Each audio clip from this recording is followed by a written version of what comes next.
Konkatedrala secesijski niz tvrđa samo su neki od povijesnih bisera Osijeka po kojima je grad na Dravi nadaleko poznat i prepoznatljiv. Svoje korijene vuče još u doba Starog Rimskog carstva. Više od 2 tisućljeća grad Osijek ima svoju povijest koja u biti teče od 1. stoljeća, od rimskoga doba, od rimske Murse, pa evo možemo reći kroz razdoblja, srednjovjekovno razdoblje, pa zatim osmanlijsko razdoblje i naravno razdoblje koje je vezano uz Austrijsko carstvo i poslije toga možemo reći u novim drugim granicama sve do današnjih dana. Svako razdoblje nosilo je svoje breme, ali je svoj najveći gospodarski procvat Osijek doživio u vremenu Austro-Ugarske monarhije krajem 19. i početkom 20. stoljeća, kada je u mnogo čemu bio preteča ne samo u hrvatskim, već i u europskim okvirima. Ističem recimo da isto tako 1870. Osijek dobiva prvu željeznicu u Slavoniji, to je u stvari poveznica Vilanj, Osijek i preko Dalja prema Subotici, odnosno prema Budimpešti.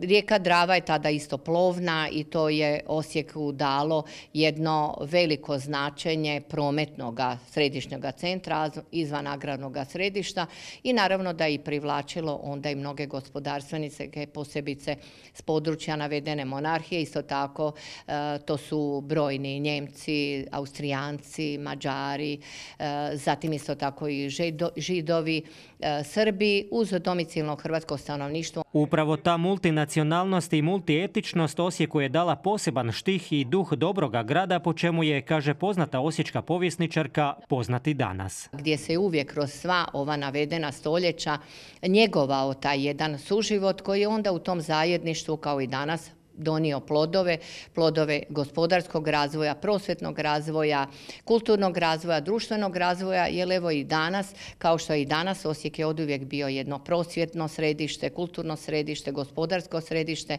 a evo i danas možemo reći jedan značajan sveučilišni grad. Današnje vrijeme uvelike se razlikuje od nekadašnjeg i teško ga je uspoređivati s prošlim. Uvijek je netko živio bolje ili lošije, no na temeljima uspješne prošlosti može se i treba graditi budućnost, poručuje povijesna struka.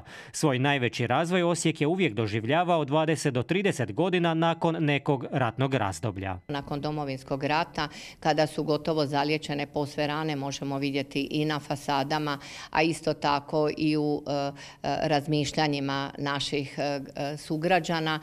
Osijek se razvija kao grad koji dobiva ono značenje koje je imao, rekli bismo i u prošlim stoljećima, a to je da postaje značajan izvan agrarni grad sa razvijenim industrijskim zonama koje će u biti privući velik broj novih sugrađana, isto tako dati mogućnost i nama Osječanima da imamo jednu lijepu i budućnost i perspektivu. Uvijek se kaže kako na mladima svijet ostaje, a što ih bude više u gradu, definitivno će biti bolja i sigurnija osječka budućnost.